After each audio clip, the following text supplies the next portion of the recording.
terdiri dari 3 organisasi dan 2 orang warga negara yang tergabung di dalam Freedom of Information Network Indonesia (FOINI).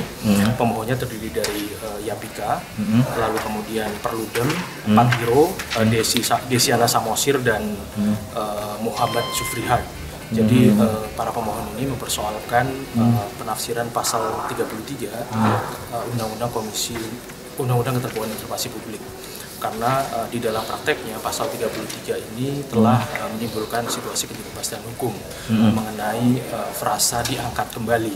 Jadi ada satu daerah di Provinsi Gorontalo yang dia melakukan proses atau mengeluarkan surat keputusan gubernur tentang pengangkatan Komisi Informasi periode sebelumnya untuk diangkat di periode berikutnya tanpa melalui suatu prosedur seleksi.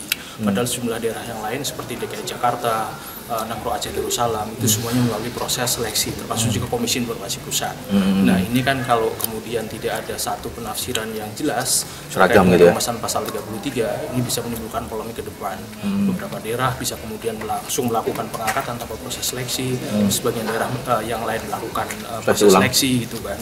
Termasuk juga di Komisi Informasi Pusat nanti suatu saat bisa-bisa komisioner yang ada sekarang meminta juga langsung diangkat tanpa melalui proses seleksi.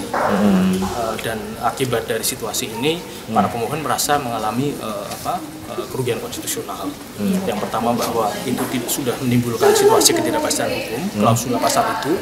Yang lain adalah ini kan warga negara mendapatkan perlakuan yang berbeda, persamaan untuk menduduki posisi di dalam pemerintahan. Karena warga negara di Jakarta dia bisa ikut mendaftar, sementara warga negara di Manado dia tidak bisa mendaftar karena tidak dibuka proses seleksi gitu kan. Kira-kira secara umum sih permohonannya di sana. Jadi intinya minta seragaman proses ya, jadi kami meminta MK untuk menafsirkan frasa diangkat kembali. Jadi itu harus ditafsirkan, dipilih melalui proses seleksi sebagaimana diatur di dalam pasal 30, 31 dan 32 Undang-Undang KIP.